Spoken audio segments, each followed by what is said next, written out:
Good morning, all. It looks like we are going live. Oh, my goodness. And let's just take a look at how things are looking. Let's tweet out that we are live, even though I'm quitting the Twitter, and I'm really enjoying Mastodon. And, yeah, this is proof positive that I am, in fact, live right here down in the screen. And let's see, what's some news? Oh, we had a war scare last night. That's how I can prove that this is live and not pre-recorded. So we did a toot. That's what they're called on Mastodon.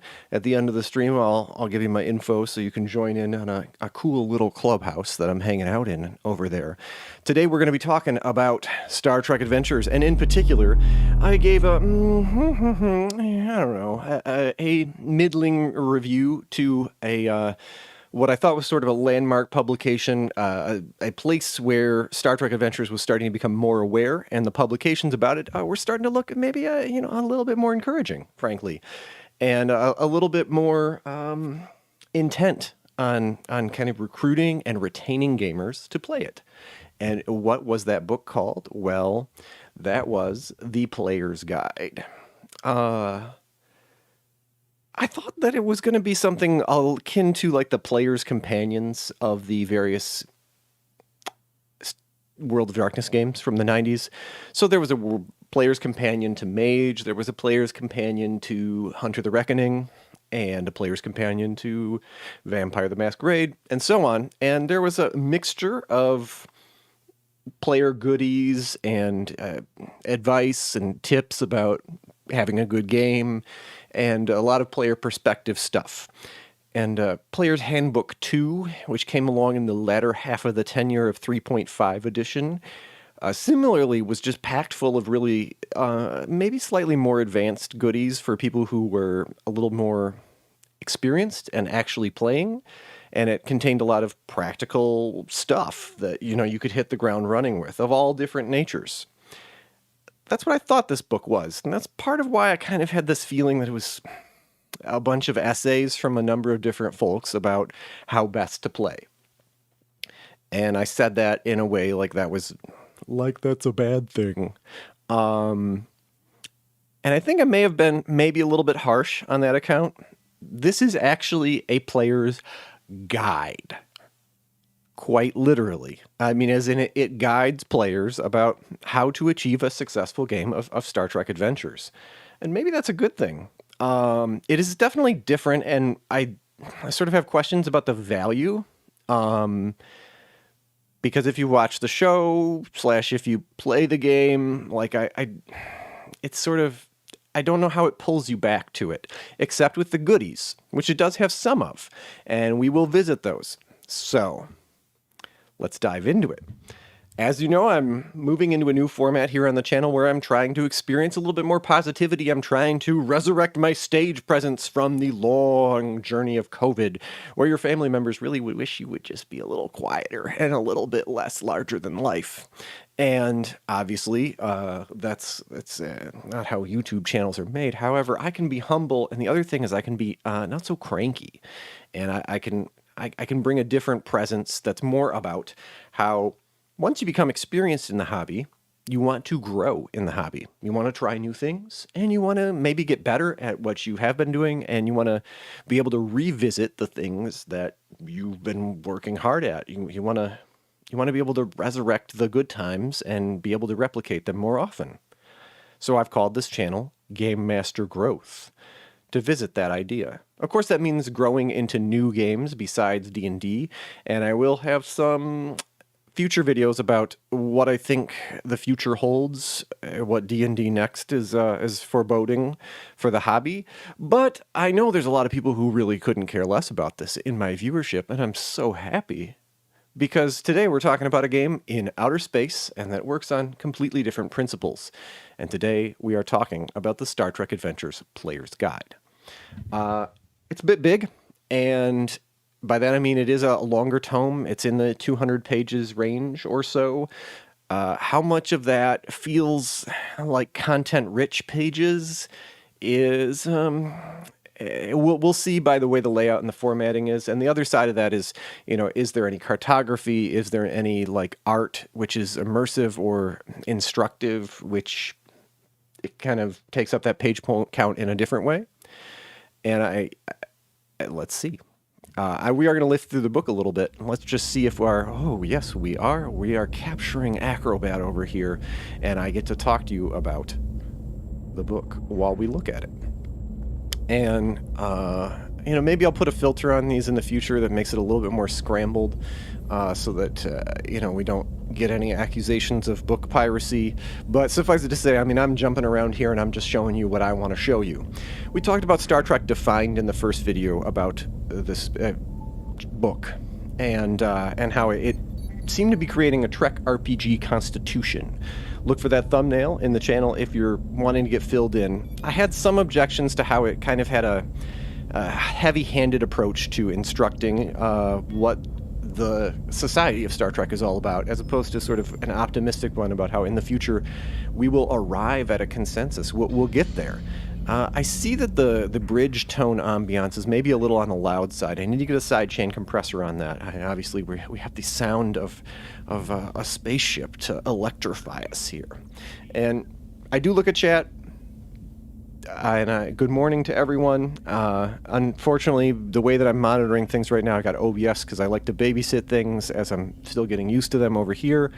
And then I've got, on my second monitor, I've got the book so that I can look at it while I'm talking to you, obviously. But I will check in with chat after we do a little leaf through. So one of the things that I have mixed feelings about in these Star Trek Adventures publications is that there's a lot of stuff which kind of, it seems like if you want to get in there and maybe watch the show, you'll get there. You'll get the same information. You'll get the same depth of information. And by that I mean it doesn't seem like they go a lot deeper in a number of respects. They kind of go to a little bit of a face level. Now, this is useful to someone who's not such a big Star Trek fan, or who is maybe not so much of a TV viewer. Now, this is interesting. How could we get people into the Star Trek IP, the Star Trek franchise, if they weren't big TV people? So maybe this book is part of that. Maybe this is an opportunity. Let me hit my gain knob right here for my microphone, so that maybe we don't clip so much. And maybe that's a good thing, but that's sort of limiting to my mind, because maybe this sort of duplicates an awareness that a fan would cultivate just by being a fan. But maybe that's just in past eras, frankly, because when I was a kid, there was just Star Trek, and there was not a whole lot of other science fiction. And, the differences between our understanding of particle physics and the hypothetical version of what Star Trek was presenting, and the new particle of the week stuff, it was maybe a little bit more plausible, and, I soaked it up. Whereas now it's sort of maybe it feels more like technobabble, like all of it. Now, there are some series which are more guilty than others of that. So anyway, this is sort of there's a lot of stuff here in this chapter about, like, okay, what's society like? Okay, that's good. And it's coming down hard and saying, like, this is really what Star Trek is like. Like, you didn't just see it on the screen and then we, like, take backsies for the setting, the official setting of the RPG, because there is another universe, another Star Trek universe called the Starfleet universe, which is very militaristic, and they have money and so on. It's from a weird license that Gene sold while he was out of work or broke to, and it derives from that, and it's TOS only. It's got a cool game for the ships fighting each other. Amarillo Design Bureau Starfleet battle stuff. Suffice it to say, sometimes people go hard on a more grimdark version of the Star Trek universe, and maybe this is an important declaration from that respect. There's some declarations about, like, hey, does anybody still have religion in the Star Trek universe? And obviously the Bajorans do, for one. And the other side of it is that, TOS has repeated episodes where people are being tricked by supernatural beings into believing or worshiping those supernatural beings to their detriment. That's a theme which is repeated in TNG a couple times. But, maybe some people, like, they have faith that there is a supernatural being out there, a Q type being that, is their special friend. in the future. And, there's nothing ruling that out. And certainly the prophets have spoken. So, I mean, maybe that's an important reminder because, somebody might not be a big DS9 fan, or, they might have forgot, or, easily all the stuff about religion in DS9. It's an Aurel D. Moore show. It could have gotten scrambled a bit with your Battlestar Galactica stuff in your brain. So, this is good, maybe from the sense of disambiguation. And some people are more lexical than they are visual, or I don't know. I learned Star Trek by watching a lot of it and participating in fandom, and then watching some more of it with new ideas and new arguments, and considering more about how it could be an allegory for contemporary events, and an allegory for stuff about real life, which it generally has been. Suffice it to say, this is maybe important to have a book like this, but is it a player's guide? Is it enticing to be told about the Star Trek universe? We're being guided through the Star Trek universe, but within the context of what has been presented as a player's guide or a player's companion in previous RPG franchises, previous RPG ecosystems. Yeah, that's the word. That's the thing that's sort of up for debate for me. That's the thing which I'm just not so sure about. And so let's see if we have chapter markers in this PDF. Oh, we do. Oh my goodness. Or at least subheadings. And this is where, I wonder if these subheadings were writing assignments to various writers, and they filled it up and they brought their own voice to these different parts, and that's kind of cool. And that I rather than feeling like it's sort of often in those little subheadings that I fill up the book, sometimes I was reading paragraphs that seemed very similar to other paragraphs I'd read, but in a slightly different tone. If you've ever graded a student's class worth of papers, which is the thing that I've done, and you kind of read different responses to the same prompt, it's felt like a couple times that sort of happened in this book. But maybe I was wrong. And I've eased myself back from that assessment. Suffice it to say, there's a number of different things in this universe chapter which presents the history of the Star Trek universe, which it's a little bit more nailed down. The Federation formed. They had an Earth-Romulan war. There was a Federation-Klingon war. The Axanar stuff, I guess, did happen, or I guess the Star Trek Discovery version of it, if you like. You take your pick. It's okay. We're all fans here.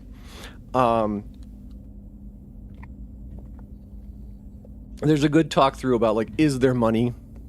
I mean, I have an opinion, which is that there is kind of money, but nobody cares, which is what the episode The Neutral Zone, if you listen carefully to the verbiage that Picard gives to the banker guy, sounds a lot like that.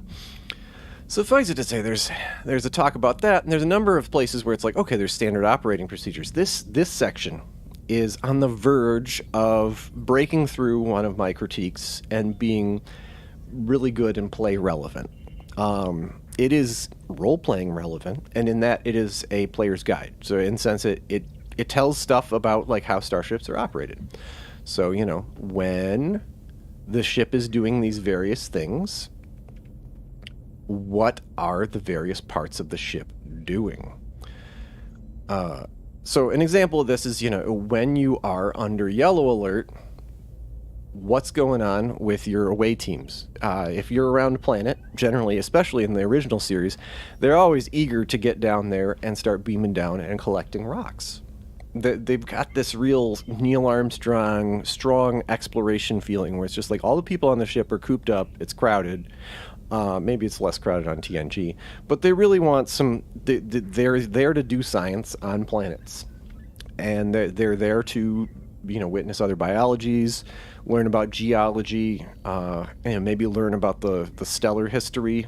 Let's go look at the isotopes down there, and maybe we'll learn a little bit about where, which star systems nursed in the same stellar nursery, and maybe we can get some clues about stuff from that. I won't do any spoilers about very particular secrets in the Star Trek universe here, but these studies do have yields long term over the course of the Star Trek Legendarium, and you could visit and come up with your own new discoveries about the universe or about the ancient past of the local area of the galaxy, but by roving around and exploring strange new worlds, seeking out new life and new civilizations.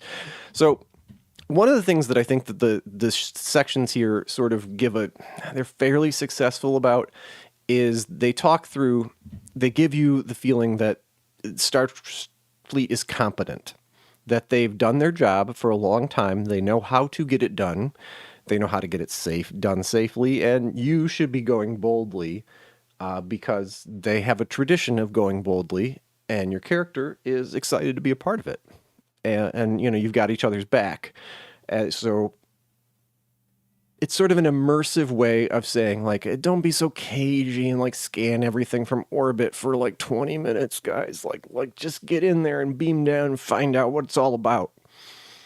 I would like maybe a little bit more sort of practical advice, like get down in there and say, like, you guys, you should use the transporter. Honestly, you should use the transporter a lot more than you think, because you'll get in there, you'll save session time, you'll meet the NPCs, and you can beam up, and then you're safe, and you're back in this kind of very weather gauge position. When one ship is upwind of another, it can kind of make all the decisions when two ships are in an engagement out on the ocean. And likewise, once you've beamed up, you get to kind of have a meeting and decide what you're going to do next. And your crew can get healed, and you can replicate new doodle daddles. You can consult with the experts among your crew. You might even activate supporting characters. And there's a lot of advice in other parts of the rules to go for that. I just, I wish there was more examples. There was more development of, like, you're going to be on an away team.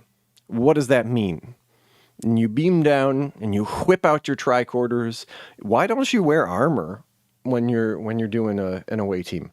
Why does Starfleet never put on spacesuits when they beam down? Once they find out it's clean air, it's like, well, first of all, we love to breathe clean air. We live to live it up, because our name is Commander Riker Tiberius Kirk Deanna Chocolate.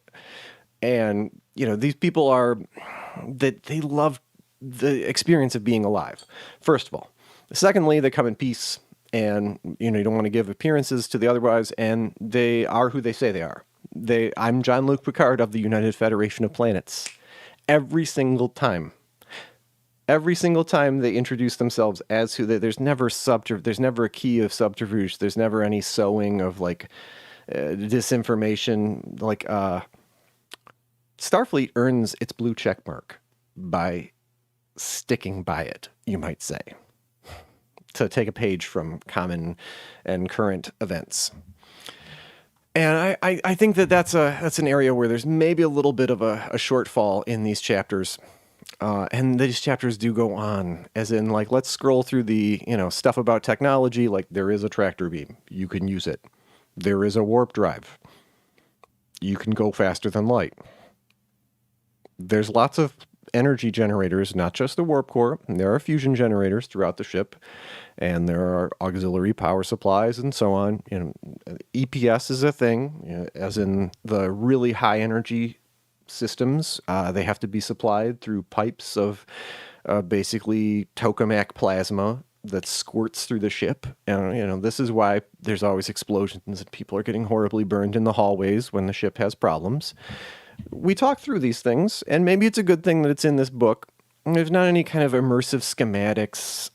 There's a couple places where there's some talk about diagnostics, about, what would a level 1 diagnostic be? And I got to give it to them there. They do talk about how long would it take to diagnose various parts of the ship, and what are the opportunity costs of it. So, a good nod there. But like, let's jump ahead and let's talk about the playing the game section, which I got all buttered up and thought that this would be the place where, we would say, like, if you are the doctor, how do you insinuate yourself into scene? How do you become relevant to this plot about warfare? Or, if you're the security officer and there's a plague, what does that mean? So there's not a lot of, or, how to invite directly, through scenarios. How can you recruit your fellow players into these scenes? Rather than just leaving it up to the game master to sort of, nudge a lot. It would be nice to see that sort of elan and that sort of eagerness from players to kind of be friends to one another. Now they do this, they do talk about this, but it's sort of in this way that I'm going to talk about. Yeah, I'm going to jump over to this slide, and maybe this will be a little bit of a metaphor.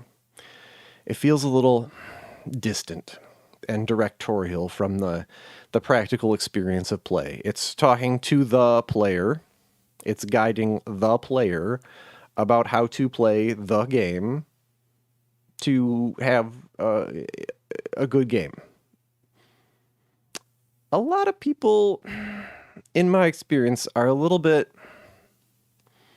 They don't like to be that meta about their RPG hobby. Yeah, and let me make myself bigger because this is absurd. They like to get in there and have fun. They like to get their boots on the ground and just kind of mix it up and see why it is fun.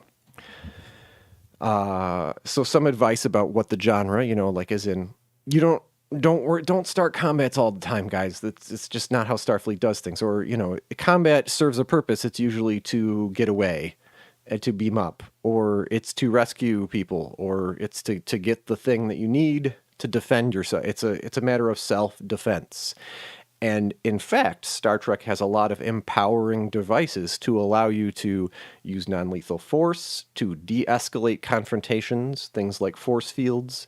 Let's take the common role-playing tropes, the common, play styles. Robin D. Laws very famously has a number of essays that he's written. Robin's Laws of Good Game Mastering, and I think he had an essay that showed up in the Dungeon Master's Guide 2 of 3.5 edition, which had similar, and it sort of sorts players into different clades of their play style and their inclinations. And, some anticipation of how players have existing inclinations. And, basically not decrying those or not overriding them with this is the way to play. Maybe I'd like to see a little bit of that. Now, I do like the idea of introducing my way to play. I mean, obviously, I have this channel here. I do make pronouncements occasionally. So let's look at these chapters. Let's get back into our book leafing. And I'm going to look at some chat and see who's hanging out also, because maybe some people are. Oh, well, not yet. Oh, for some reason, I'm unable to connect to chat. Well, that's going to be interesting. Let me see if I pop out the chat, if that helps. Oh, yes, it did work. That's very fortuitous. All right, here we go. So Jason's hanging out. Brian's hanging out. And we've got a fellow named Bill Ray. I suppose that any science fiction fan would possibly give it a try, even if they've never seen the series. I grew up watching a few episodes. I wouldn't consider myself a fan per se, but I would be interested. And you're welcome. And I would recommend the core book as a way to take a look and, have a look-see and, jump in anywhere you like. I unfortunately can't recommend any of these books as like a really good introduction to the setting. The Shackleton Expanse book is promising as kind of presenting sort of some typical Star Trek crisis and some Star Trek threats, and also the Starfleet approach to exploring and de-escalating those threats. I don't see a lot of that from the other stuff, so as far as getting up to speed with the Star Trek universe and sort of the intent of this game, which is largely to give you a good feeling of playing a Star Trek Starfleet crew of a Starfleet ship, going about things in the Starfleet way. I make no bones about it. That's kind of what it does, and that's kind of what it's good at. I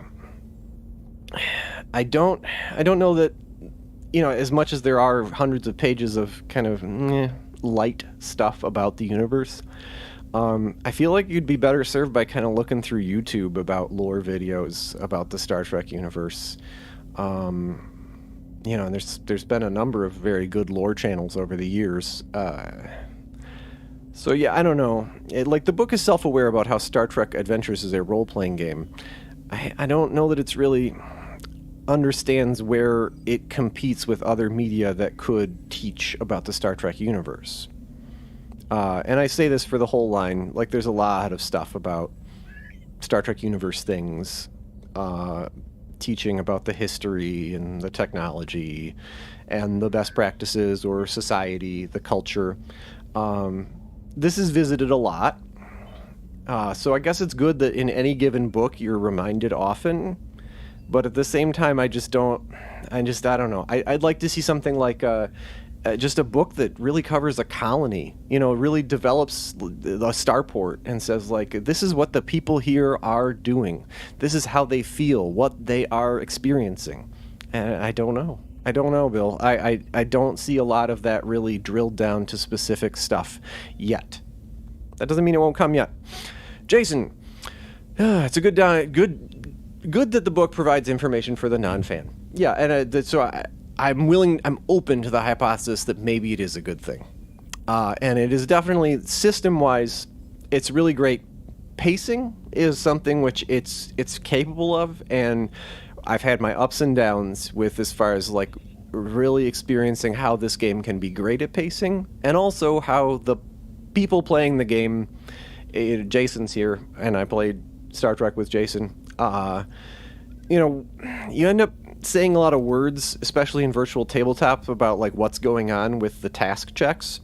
And if you can get to a proficiency level where all that's happening without saying a lot, or you're saying sort of in-universe things about what the characters are doing and what's happening, it can be good. I got distracted, maybe as a game master, and I often worked hard to make sure that we were following all the rules, and I said a lot of words. My mouth moved a lot about the rules, and unfortunately, we ran out of time before we wanted to change gears, and I didn't become self-aware about how maybe that was a goal that we should have been reaching towards. And I designed a lot of different gadgets in the virtual tabletop to try and help with the system. Some of them worked, some of them didn't. But that's not what this video is about. But maybe it should be, in the sense that that's something which maybe I think that this book could benefit from and talk about. But let's get in there. I want to talk about these playing the game chapters, which this is the place where I was a little bit critical, and maybe I felt like it was I guess, maybe a little shouty, but also sort of detached from okay, you're playing the game now. You're stuck in the game. Your character's there. You're doing the stuff. You're doing the thing. And, what do you do next? Hey, security officer, what should you do? What can you do? Seal off bulkheads, on decks 7, 6, and 3 to contain the hull breach. How many survivors in that area? Call to a security substation, find out. What resources do you have at your disposal to solve these things that arise? You're playing the game, there's a game master, stuff's happening, and so how do you bring it back? How do you beat the game? I mean, honestly, or I guess we could talk about it that way. There's no winners or losers, obviously, but how do you where's the excellence? How do you achieve excellence as a character, and where can you reach for new techniques or new styles? And it's not there's not a lot of crunchy stuff, and I don't mean rules necessarily, but also just praxis, doing stuff. Worf, always kind of, anytime anybody's getting close to Captain Picard, he'll kind of make sure to be ready to interpose himself, personal space-wise, so that nobody's going to punch his captain. Things like that. Little descriptions of what it means to do this job, and by the same token, we come in peace. What does the captain do? He often is very keen to introduce that, listen, we're on this team, and this is what our goal is by being here. They don't beat around the bush much, usually, unless they're on a special mission. Anywho, so what's going on? What is this advice? Maybe it's a little shouty, I don't know. You decide. So there's this didactic stuff about like, okay, you should ask why. Like, why is this happening right now? Like, what's the fight about? An example, or why is there a weird rock creature that's murdering the colonists in the tunnels? Is it really a Horda? And maybe Spock can mind weld with it and stuff like that. So there was, there's an inquisitiveness. The solution and the crux of the story. You're not going to beat that episode of Star Trek. These Star Trek adventures, these are the voyages, are, the game excels at those sorts of breakthroughs. These sorts of, I don't know, you could call them kumbaya moments, but the game excels at finding the path by which the protagonists will achieve something besides beating the antagonist down to 0 hit points. The game is excellent at discovering things about the events between the characters, how their career is affecting them personally, how they're growing as people. These are the sorts of questions that the game can be good at developing and creating drama around. So anyway, just do it. I do like this piece of advice, which is to say, it's not so affirmative as I wish. Like it could just say like the probability of success for a difficulty 1 chance is actually pretty high, and the worst that can happen is that it doesn't happen. Or the game master should be declaring what the failure consequences for the check is before invoking a task. Mechanics. So the game master will tell you what attributes and discipline combination are required for the role. For example, so I'm going to reroute power from the life support to the engines. Yeah, so this is what I mean about saying a lot of words. If the player just knows, I'm going to reroute power from the life support to the engines. Well, that sounds like a control plus engineering task. Now, if the player kind of just knows that, then they can immediately they could say control plus engineering, and they could throw the dice. And they don't have to say, I'm going to reroute power from life support to the engines, ? Mother, may I? Ooh. And then the game master says, And then he says back to you, control plus engineering. And then the player nods, and he says, okay, let me look at my player's character sheet. Oh, and I need these numbers. And I'm going to add them together, and this is my role. And then, okay, and I have a discipline of 5 in engineering because I'm the chief engineer.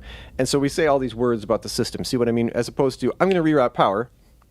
Player throws a dice, and he says 5 successes. And so 4, and then he pushes 4 momentum tokens out because he knows it was a difficulty 1 task. All right, the game master just says difficulty 1. That's ideal circumstances right there. And also in the rules, I think the player proposes attribute discipline. But suffice it to say, it's like, where can you go from basic? How can you get great at this game? That's sort of the question that I think is before a book like this. Because it's like, this is not the core book. You got to buy the core book, right? And hopefully the core book will get you through your first game. So why did you buy this book? It's because you want to become great, not just good. You want to level up. You want to move upwards. So, this seems like a little bit of facile sort of advice, or maybe it's sort of a reinforcement that you're on the right track by going boldly. We could say that is that it's a reassurance that, hey, these guys that are trying to, move forward with the understanding of the game, they are headed in the right direction. So maybe we could say, like, this is a book from the publisher, and it's affirmative. It's saying, mother may I type of stuff. Maybe this game can be empowering, and this game can create a pacing environment that's a little bit more rapid, and you can be bold. So the first point of advice is really good. Like, just do it. Don't ask if you can do it, because, if you've seen a character do it on the show, and they never say, I think they should say this way more often. It's like, if you saw a character do it on the show, you can do it. Like, if they were able to beep boop a button and cause something to occur, if they were, then chances are your character, using the equipment of any of the eras of the game, by duct taping and MacGyvering and, square peg into round holing, Apollo 13, whatever it takes to make it happen. There'll be a different difficulty, or there'll be different circumstances which may arise from making it happen. You can do it. Okay, so exude confidence. This is a big one. It's that Star Trek is all about sort of apotheosis. It's the ad aspera per aspera sort of ideal of humanity, and especially TNG presented itself as like, we're trying to get better at just being ourselves, at being human. And, Q says, you're pathetic and weak. And, and Picard says, like, you're being a little bit harsh. We just are human, and we like how we are, and we like a cup of Earl Grey tea hot. It's yerba mate for me. Suffice it to say, I don't know. Understand how scenes work. This is a great imperative, though. And, this is the sort of thing which, I wish it was in the core book, sort of. But it's like, you really should understand that a scene is like this encapsulated question about where things will go next, and the characters that are in it will be the ones who have the answers to that question. And what does it mean to end a scene? You could try and get a scene to be over with if you want to involve other characters, if you are feeling like you're in danger, or you might want to prolong a scene or avoid one of these outcomes. This is good. This is sort of a tactical level advice about how to think about what's happening with your character, and also maybe to metagame a little bit about like, okay, how can I get this game session to include more of my point of view, me and my fellow players? How can we get off the railroad tracks here, but in a good way? So this is good advice. I would say that it's missing maybe a bigger thing here. So they do list the things that happen when you when the scene ends. And I think that in some respects it's sort of backwards. Yeah. I didn't want to do a crass swear if I could avoid it there.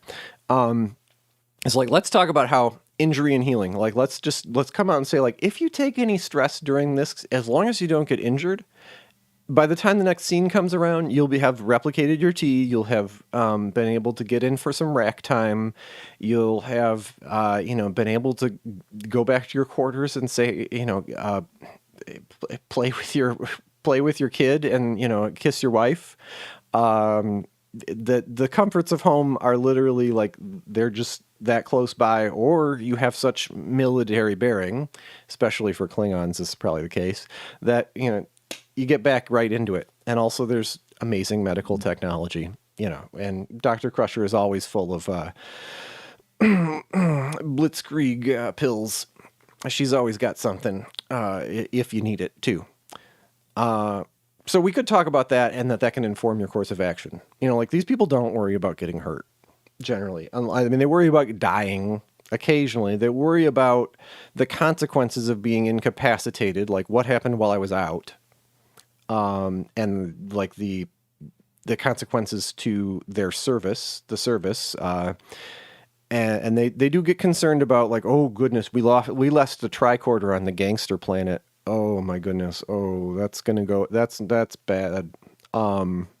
Embarrassing. So consequences to your career, and also the NPC crew often die also too. So and that looks bad, and that's also it's occasionally tragic, and they occasionally have names. But generally you want to pull it off. You want to pull off the objectives without loss of life, and that's kind of a secondary thing. So it's like, what are your goals in the scene might be a thing to visit. Like, I just listed a number of things. Like, what are things that you want to that a Star Trek character would like to avoid, I guess is what I think. Or consider how you think about these common no-nos. That might be a question to prompt, is like, what does your character think about these common ways to things go foobar? Are you anxious about it? Are you daring? And of course, daring is a stat in this game. Okay, so let's move on to the next thing where I talked about. This is maybe one of the places where the book does a good job. which is to say, it is good at recruiting, and it's good at building up joie de vivre, where it's like, yes, you can, yes, you can, yes, you can. And that all this technology at your fingertips, I wish that it would connect the dots a little bit more and say, like, you've got a holodeck, you can simulate this, you can practice. If your character is full of anxiety, or, you feel like this is a very high tense, like, commando raid to rescue these hostages, that you don't want this to end up like Iran in 1979.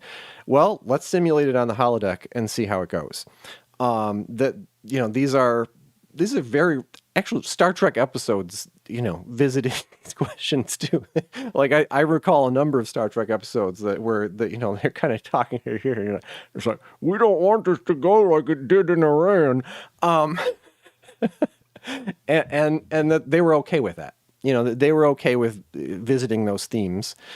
Suffice it to say, maybe you want a little bit lighter fare with your Star Trek, and that's absolutely fine too. And you could also just watch it for what it is, where they beam down with their phasers and they bust open the jail cells and they say 2 to beam up and they try and make it happen. And that's that fun of how the action scenes play out is also another part of this. And I wish that there was a little bit more of a talk about how combat works in this game, as in, a little bit of things that this could be said in the player's guide to guide players about combat. For one, don't be afraid of it. And for two, you get the first move, so you can like beam up, run away, karate chop the phaser out of the guy's hands, or put him in a full Nelson and say, you're like, not so fast, buddy, you're under arrest. And, it can be open and shut in a turn, literally, before the enemies get any turns. There's a number of circumstances where that can arise. And this game is pretty affirmative about like, wow, that happened just like it would on TV. We won. Cool. And then the question is, what's next? Of course. So I think that the game does succeed in like being positive about the optimistic future. I think that this book succeeds in being positive about the characters, affirmative to the characters' competence to rise to the Star Trek level tasks that seem insurmountable. We're stranded in deep space, and all we've got is 2 snacks, a pair of sunglasses, and a quarter tank of gas. And, the Star Trek characters are like, let's roll. Maybe a few of them have an emotional crisis, maybe the NPCs included, and that's part of the threat. That's part of the conflict, is that some of them are really worried about starving, and we have to put their mind at ease, and we have to, put together a nice soliloquy that encourages them to feel positive of, like, why? How did we get here in the first place, Ensign? When you set out to join Starfleet, what did you think was going to happen? And we can talk it through and things like that. And that can kind of unfold in role-playing terms, and there's a few tasks which could happen there too, which could be fun. Okay, so there's some good stuff about teamwork in these sections, and I will pop out the chapter panel one more time, and then we'll talk about my one of the things that people have, I've seen other critiques of this game visit, and it's one thing which I think is maybe, it's left unsaid. I don't know if there's a little bit about the license, or it's maybe intentional to separate it from some of the previous games, which maybe got a little too crunchy. But, it's one of the, let's not get ahead of ourselves.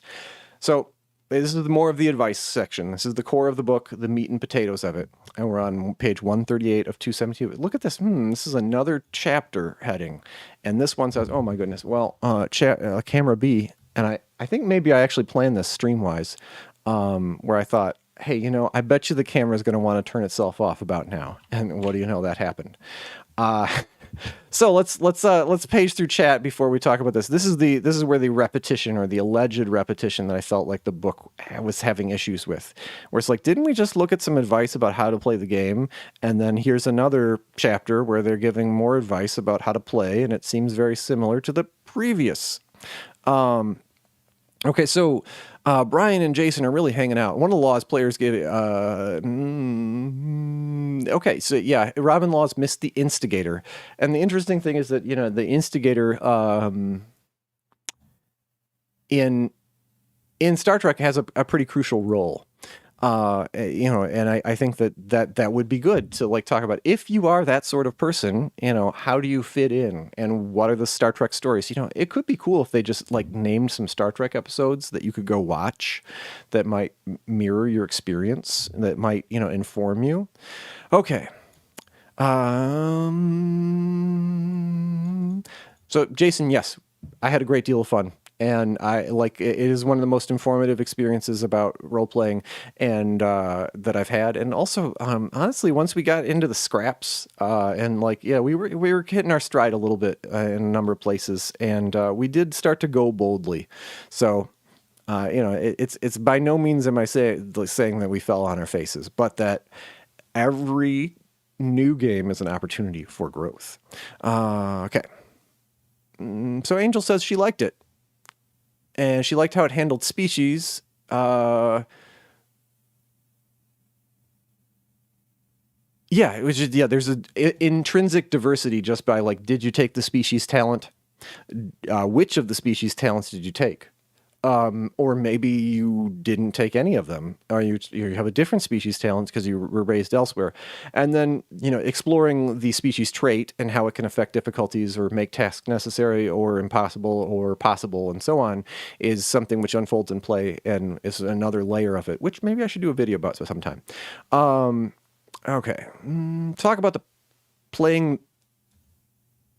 the game chapter. Okay. How do the security officers do what they do? A group of sample interactions. Yeah, that's kind of what I'm talking about. It's just like a table of, how does the security officer interact with the doctor's desire to get in there and start healing? Questions like that. How does the security officer, deal with a conflict of, like the science people want to preserve the scene, or the science people want to collect the data, which is ephemeral. Everyone is equal, but not the same. There's military-esque hierarchy, but there's a sense of individualism also. So this is one thing that this book succeeds at, is it says like, you have a passion. Your character is passionate about being in space and exploring space for some reason or another. And this is probably weird looking at me from two angles. So let's go back to here for a second while we get through chat. Fluency in a system is a developing skill. Yeah. Communication and coding the intent to access the mechanics is, that's a thing. That's a difficulty. Is like, I intend to invoke a mechanic right now. And how can you say that out loud? How can you say it without saying it? And especially when it comes to virtual tabletop world, how can you, we are bereft of body language. How do we get people's attention and say like, I'm going, without talking about it first? And so there's a lot more, especially in the online world, there's a lot more asking rather than doing. And, these are questions that frankly need exploration, and maybe this game is not matured quite enough, and also the dominance or predominance of online play in the RPG world, or it's emergent. I'm not going to say it's totally dominant yet, but it's definitely at the point where it's a big part of the conversation. And how can games falter in that medium, or the conventional traditional medium? What is it about it that's missing? These are questions which maybe we're not quite noticing yet, but I mean, the question itself is relevant whether you're only playing in person or not. Okay, seizing initiative is always a good idea. Rolling for it is too old school. See, that's what I mean, is like the players just always go first, unless there's some, exceptional circumstance, but you just get to go first. And if you watch Star Trek, that's how it goes.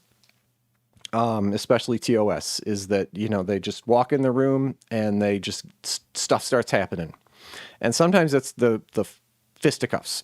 So we've got a great and robust chat, and I'm enjoying that. But I did promise that I was going to review the book, or I was going to finish my review of the book, and I am obliged to do that. And I've been streaming for 49 minutes. Oh my goodness. Well, that's fun.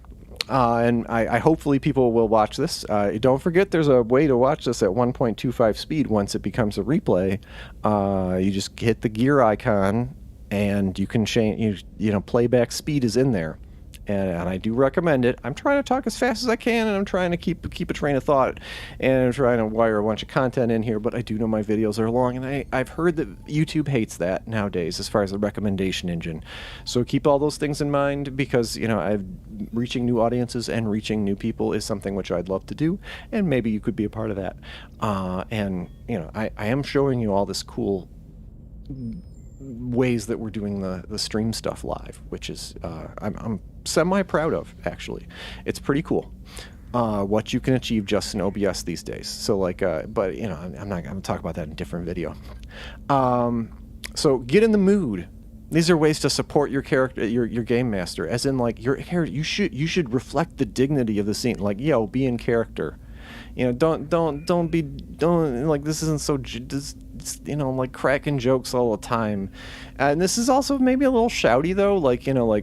It's like know when to talk and to be silent, know when to joke and be silent. We could just say some people are a little bit more jocular in the RPG hobby, and it might be helpful to be aware of that and to notice occasions where you might restrain yourself, or when we could create or cultivate a more serious tone, to kind of remind our friends about that too. Avoid pursuing actions that do not correlate to the current mission. This is important. I mean, it's frankly important. I don't know if supporting the game master is exactly the right place to put this. It's Star Trek Adventures, and it's these are the voyages. It's about a Star Trek episode, and the off-topic stuff is I've seen it. I saw it a couple times on Shielded Tomorrow, and I've seen it in a number of other occasions where a character has a interest in something, boy, I want to find out what's happening on the Romulan border right now, and it's okay, but it's just not. It's not how it works. It's okay. You'll get the episode where we go to the Romulan border, or you open up a letter from your brother who's serving on a colony near the neutral zone, that sort of thing. Those things can and will happen, and it's trust the mission, and trust that with the pacing tools of this game, this mission can be completed. The Game Master's Guide, we'll see if it picks that up as far as you should get done with some adventures in order to let the feeling of Star Trek where new things come along. This is maybe a point where it could be in conversation with the other book.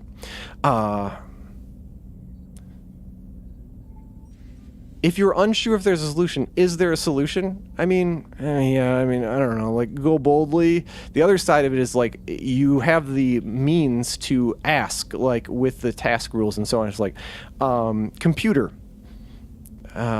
calculate the probability that we can escape this black hole's gravitational pull using the current energy reserves of the Enterprise. And then the computer says, beep, boop, boop, boop, boop, boop, boop, boop. The probability is 0.0% with current energy reserves. And so there's that narrative tell of, we need more energy from someplace. I wonder what we could do. Or maybe we're not meant to escape the gravitational pull, so we already have those outcomes. All right, we're getting a low battery signal from the camera, so that's a chance. That's a tell right here. To talk about, what I think most people, and one of the big anxieties about this game, and my camera deciding to have a little minute is apropos of this too. All right. It's an emergency. It's an emergency. Captain. There we go. Okay. Not exactly ideal, but fun. Nevertheless, we were able to compensate for that. And I do need to get the power supply for the camera because I do have the battery grip, and so we can charge while we're plugged in. And we're adapting to these new circumstances. And one of my animated dice is below the camera. Okay, so there's a picture of two blue balls on the screen. And the reason that they're there is because I thought this was going to be a book that would have a lot of content, which it was relevant to players in the course of actual play. As opposed to how to play or how you should be playing or how to succeed in playing. I thought it was going to have more goodies, I guess you could say. Or maybe new ways to do your job. So an example of that might be like things that drugs that the doctor can give people to make them more resistant to stress over time conditions.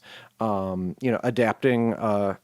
What does it mean when you want to adapt a new medical device to do a thing? Like keep someone in a mind meld long term for doing like that J-Lo movie where she goes inside of the serial killer's head. The doctor's making a device. So is that going to be a task? Like a little bit of advice about that. And it's like, well, maybe it's like you come up with the idea and then the scene starts where, counselor J-Lo is laying down in sickbay to make it happen. And, so now the doctor's tasks are going to be about keeping her alive inside. We finished the job. That happened off camera. But that doesn't mean that the doctor's not involved. Doesn't mean the medical practitioner isn't going to be a key part of the drama and a key part of the scene either. These are things which we might visit. Maybe it's a game master thing. But at the same time, it's like, I feel like it might be helpful and instructive to say like, hey, look at all these episodes where Beverly came up with a device that allowed stuff to happen. An example might be the one where the alien abductions, the aliens from another dimension are pulling people through a time hole and doing classic probing on their bodies and so on. And so Beverly gives Will a little sleep headset so that when he gets abducted, he'll wake up and he'll be able to try and rescue some of the crew members. And so they come up with this plan. And there she goes. She got it done. She got her done. So maybe that was a task. It happened a little bit quickly, or maybe it was a make it so. It was the determination spend. Like what can you make so? What kind of advantages can your character create to make it possible things which were otherwise impossible? And examples from the shows, proof, because somebody's, there's going to be a very concrete thinking sort of game master or concrete thinking players that say like, it can't be done. And of course, Star Trek, the answer is it can be done. Look. And then we say, look, and look at how, for examples of how we can keep this within the science fiction bedrock. Maybe we could get some of that. Okay, so we need to quickly get over and we need to talk about the goodies that are in the book. And once again, we have another problem with our video because I've been talking for so long and hanging out. I wonder if people are still hanging out, actually, but if you are, that's cool. Reminder that if you're just showing up, we're talking about the Star Trek Adventures Player's Guide. I promised a more complete review and a more complete critique of the successes and the opportunities for improvement within this book. And I think that it's also sort of a progress report of how Star Trek Adventures is going, as in the game line, the ecosystem of products, and, what is it doing? Like, is it moving in a direction that I'm excited for? Do I think you should buy this book or future books, or do I think the core book has really got everything you need? These are questions, and maybe you can find the answer within. I think that this is the section of the book which is got some value, some repeat value, and that you might want to have on hand. So there's these sections, these very brief sections where they very briefly talk about like, hey, how can you make a first officer? I'm reluctant about this because the life path system goes in the other direction, where you create a young person that's growing up in the Federation. And let me see if the audio, I can't see my VU emitter on the audio, so I want to make sure you can hear me. Okay, cool. This is instructions about how to do the life path system to get a first officer. I don't know. It's maybe we could go the other way of saying like, oh, you you find yourself as the first officer after doing the life path system. Okay, well, what would that mean for you? Or after the life path system, and you have your highest discipline is command. Maybe you're going to end up being this is one of your options, the executive officer. And so what would that mean? So the meat and potatoes in here is cool. They talk about this. It's like, the bridge is yours. The captain wants something done, and the first mate or the XO, the first lieutenant in the Age of Sail, he's the guy who's, normally shouts some stuff to make it happen under normal circumstances. And then the captain moves on to the next thing that he wants done, or, keeps his privacy so that he can keep mulling over the situation. And there's also, everything else about this section is great, as far as the little bit right here, is reminding you that the role abilities are there, because they are quite useful, they're quite powerful, they're quite empowering. You ought to use them. And then there's also a kind of a nice, fluffy sort of, it ties back to the fiction as far as why the role ability works, which I think is maybe an important thing, because in the core book, they just say, oh yeah, you can do this. You can give somebody, you can spend momentum so that someone can get their determination back. Okay, but why? Or okay, but how? How is that make sense in the fiction? And how could you talk about the fiction rather than talking about the rules mechanics? How could you arrive at that invocation through fiction? As opposed to gaming it. So this is very, very good stuff right here. And this is the part that I wish the book maybe could do a little bit more of. I would note here that it's like a full third of the page is just these words. And there's no pictures of a first officer doing his first officerly things as far as the art. And yeah, so that's, I don't know about that. There is a nice episode example, and I think it's fairly good evaluation of the mechanics as they would work in actual play, and also through the lens of an episode. I think we should have done a lot more of this right here. It's like how to use the game to do a Star Trek, and how to role play a Star Trek using the game. This is the best thing in the book, and I feel like it's just a little unfortunate that a third of the page is this. Shelby was a good XO for Riker, by the way. I want to say that she's a good example of an XO and a different style. She reminds me of Decker from Star Trek 1 also, who's also cool and a character worth revisiting and thinking about. But we're not here to geek out about Star Trek fandom. So anyway, this repeats itself with the different characters, the different character types. I think it's a little bit bass-ackwards. I wish they would just say, like, go do the life path, and then the character that spat out, consider what roles you think would fit, and trust, because I think that it should also maybe be instructive, like. It seems like a lot of the time nobody wants to be the captain, quote unquote, because nobody wants to make a character on purpose to be the captain, because that would be a little bit presumptive. They're a little worried about the social implications to their group. But if you do the character generation and you walk through the story of the character with the life path, and you get somebody that looks like they're at a point in their career where they could become the captain, we could encourage that. And I feel like we're working at it from the other direction. And I don't think there's a whole lot of, introduction of the other direction. Suffice to say, this is the best part of the book, though. Throughout, at least in the PDF that I have, the art, they could have put different art in, but this is art that showed up in other places, that's been in other books in the line. And only occasionally is it this original and interesting. Like here we have a doctor, a TOS doctor, and she's got a bindi which is also sort of cool and inclusive. And I don't think we've seen any Daisy people in the TOS era.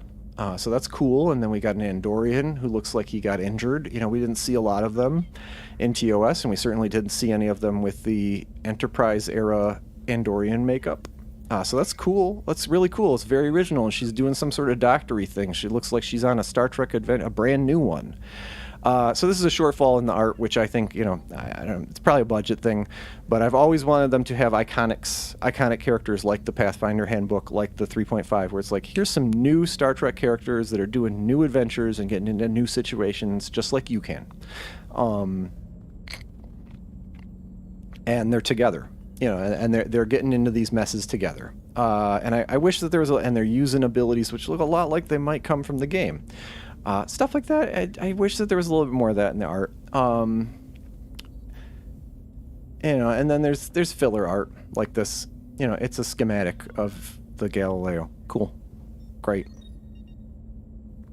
I mean, I wish we saw like some Star Trek adventure characters maybe piling out of this thing, or we saw like we could do like a pull it alongside a skyscraper and you're jumping out, or some kind of new situation, something with an effects budget or a stuntman budget that we couldn't have done on the shows.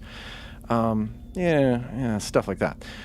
All right, so we got to get to the crunch. We got to finally get to the crunch in this book.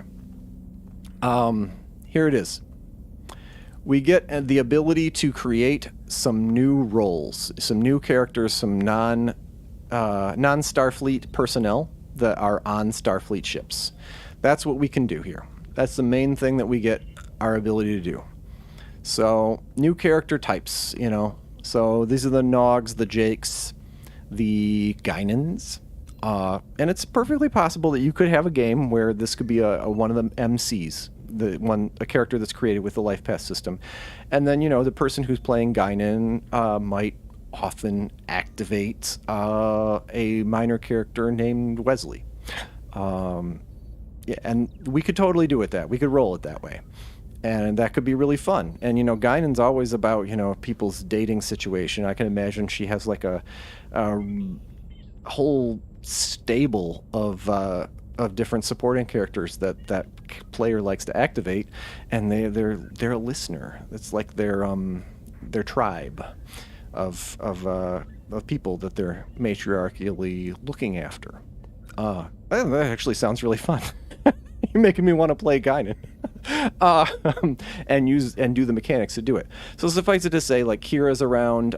There's a couple situations where you might have a Romulan or a Klingon attaché that's on the show. T'Pol is a Vulcan attaché on Enterprise, and so we get an affirmative. We get the ability to do this. Non-Starfleet, non-uniformed ambassadors and diplomats. You get the ability to create them, and we get nice examples. And we get non-Starfleet attachés in other respects, like Garrick, the espionage dude, Phlox, the doctor who's not the doctor, Neelix, the very promising Star Trek Han Solo, who likes to cook and has an underage girlfriend, but then it just doesn't work out for Neelix. He never becomes interesting. But this video is not about that. And if you're fans of Neelix, please don't take any huge offense. Okay. So, and then we can, if your group, I wish there was a warning. It's like, if you don't like kids on Star Trek and you find it annoying because child actors are often uneven, you should talk to your group about this. But suffice it to say, the Wunderkind is a possible that you can create. We got Wesley, we got Jake, we got Nog. I wish that they had the Borg kids on this list. Do they? No, they got Naomi Wildman. That's weird. And Alexander. Okay, no, they should have the Borg kids. Ichib and so on. Okay, so, and you can have a couple of role abilities, that you can pick up, like, that are more suited to maybe space station roles. They look a lot like people who might show up on Babylon 5, which is not a bad show. And, you can take a lot of inspiration from it. Bodyguard seems a little specific, like as far as it seems a little bit more suited towards not a bridge campaign. One of the things that this book often dances around is like, is this going to be a campaign where you're on the bridge of the ship and the characters make the decisions for the ship? And like, I feel like it should be more instructive that that's the default mode, and that the other things are sort of a little bit further afield, and you all need to develop a consensus if you want to go elsewhere. And so, like, it just, if you want to create a character that just doesn't have a reason to be on the bridge, it may not go well. Or maybe you will be playing supporting character, prepare to play supporting characters and embrace that. These are the sorts of things which maybe it could do a little bit more readily when it's introduced, because it's hyping. I mean, we're vamping up this idea that you can play all these characters that aren't, gonna go on the bridge and beep boop the buttons, and may have to beg to be on the away teams, as Wesley and Neelix often had to say, please, please, take me along. Now that's fine. The answer was yes, wasn't it? And that's cool, but we should maybe be a little instructions, like, please don't hold it against the game master that, Starfleet goes about its business in the Starfleet way, and you have to invite yourself, or, that you are swimming upstream. And that's part of the story of these characters, is that they are swimming upstream. Fun. There are new talents in the back of the book. They're fine. There's also some nice descriptions of the various statistics and like what it means to have this particular statistic. It's a nice way of describing this. I've never really liked when people like want to look at your character sheet and they say like, "Oh, your guy's stupid," or "Oh, your guy's really smart," like, "Oh, my guy, oh, he's just not in shape. I don't know if he can jump across this chasm." And it's just, I mean, look at the difficulty of the tasks that are before you, or look at the situations, and consider. I guess is consider your probability of success. What does it mean to have a low fitness score and you want to hike across the desert? Like, what's your chance of actually doing that? Like, the numbers speak for themselves. So I don't know. Like, what does it mean to have a low daring score? That's maybe good. That's a good reminder. I just, it feels like it's taken up a lot of page space here. Could be good for giving a presentation to your players, printing out these pages and talking to people about it. This is maybe a great jumping off point for me to talk about the statistics in a video. Whether this is a good, allocation of resources in a RPG book, as far as, like the space that it takes up on the page, and whether this isn't something which has kind of already been visited in some other products. I mean, these are questions. I do like that there is some talk about like, what does it mean? What's a spot check? This is a good thing. It's like, what does it mean? Like, I want to, like, can I see this? Can I hear the guy sneaking up on me? And so there is some talk about this. It's like, what's the stat to do that? I wish that there was a little bit more talk about how there's other ways to approach it besides like reactive checks, because there can be proactive checks. Like, the security officer wants to establish a perimeter. He wants to establish a patrol. And so he's going to create an advantage. I want to rule out the possibility that there's any contamination in this sample before we bring it into the lab. Okay, let's make a control plus science check. These are things that you can do proactively rather than passively. Like, say, with the lab thing, it's like, okay, well, now that we're in the lab and the experiment's going weirdly, let's see if you brought anything along. A roll control plus, like the way that the game master sort of does the spot checks of, you miss the goblin sneaking up on you. And with the Star Trek Adventures way, there are ways to be affirmative of the character's competence, and there's also sort of ways to describe how the characters ended up making an oversight through proactive play. Okay, so let's jump over to here where, unfortunately, I have a dead battery, and let's talk to you using the backup camera just for a few minutes, and there I am. Hi. All right, so the Star Trek Adventures Player's Guide. As a hardcover, for repeated use at the table, I cannot recommend it. As a guide to players about the sort of gameplay which works well with Star Trek Adventures and with the Star Trek universe, I think it is exceptionally successful. The voice of the book often feels detached from actual RPG play, and this is a problem which is further compounded by the relative dearth of actual goodies for actual play, as in equipment, gear, talents, new species, ways, special tricks to fly your, things which would make the game more complicated, but also perhaps bring additional excitement to the characters and to the players as far as being more engaged with Star Trek Adventures in particular, and being excited to play it, and feeling empowered to do Star Trek things. And you see what I'm going for? So I feel like it's a little bit at a remove, and then the naming convention, the way the book is described, and the way that the ad copy around the book talks about itself, sounds a lot like it's going to be like Player's Handbook 2 from 3.5. Sounds a lot like it's going to be like the Player's Companion for Hunter the Reckoning and the World of Darkness games. The Player's Companion being sort of a second book of player stuff beyond the core book. And instead, it really is a player guidebook.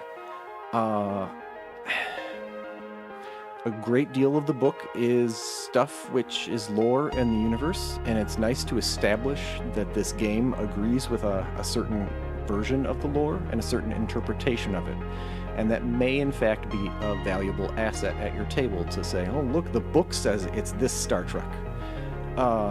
That could be useful, especially if your table is not populated by a lot of people, especially literate to Star Trek in general, or maybe not literate to different parts of Star Trek, I imagine.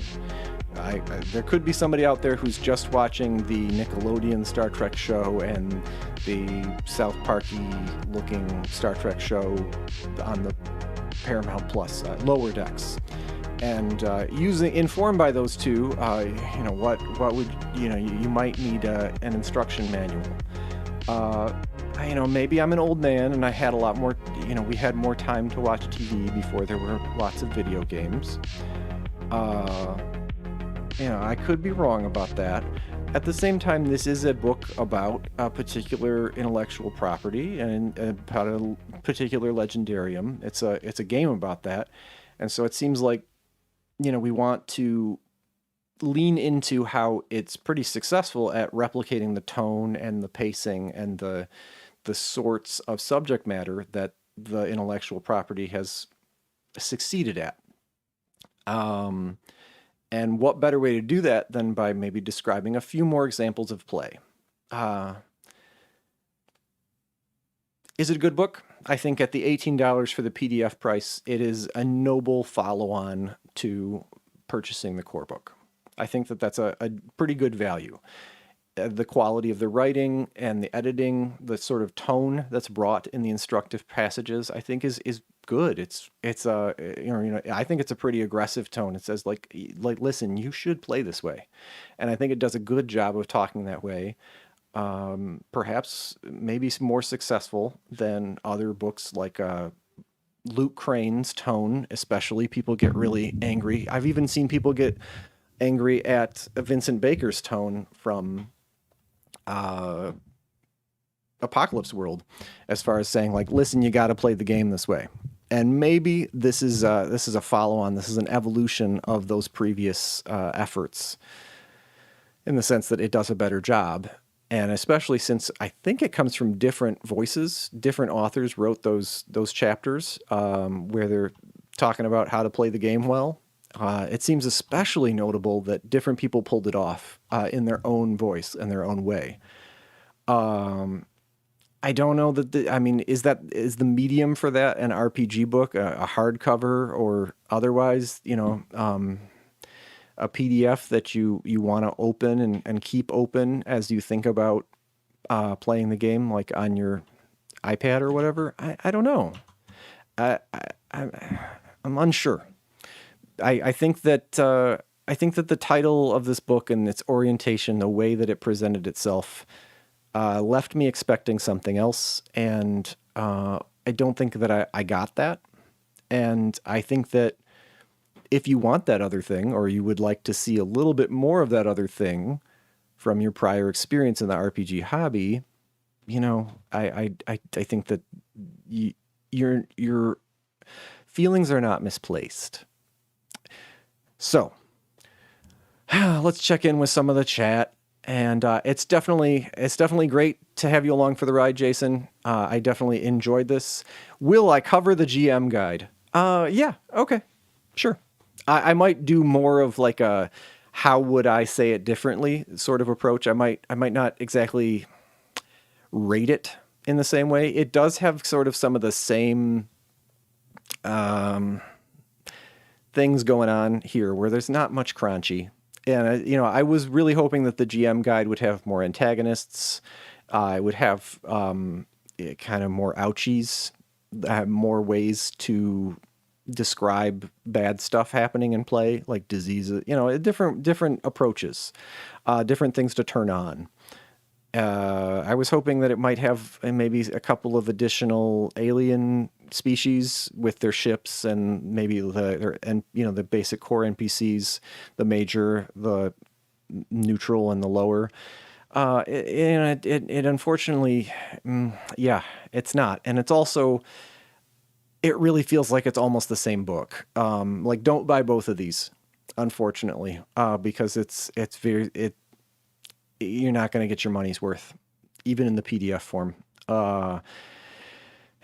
And I say that even as I've received some really nice recognition. Apparently, Eric Campbell was that's the Shield of Tomorrow guy, the GM for that game. He gave me some really nice shout out on one of the podcasts, official podcasts for the game, and I want to give him a toast there. Thank you, sir. Credit where due, or how do I say, credit is always nice. So thank you. And hopefully moving forward, I'd like to continue to be a voice for the improvement of this game. I want to laud, a number of places where it's gotten better. Suffice it to say, I think Ichib is quietly being forgotten. Well, given what happened on Star Trek Picard to him, that's unfortunate. I do think that Ichib was promising in the sense that it seemed to be a Wesley with more competence and more believable internal conflict. Like the writers had more idea of what was up with him. So, yeah, unfortunate. I mean, it's also the tail end of Voyager, which, has some issues. But I will have a hangout about Star Trek stuff sometime, and we can chat about that stuff in a future video. I want to keep the duration of this down. Oh, man, 122. Well, hopefully somebody will click on this after I stop being live. And for everybody who's been here for the ride, thank you so much. Don't forget 1.25 speed is there for you on that little gear if you want to go back and watch what came before.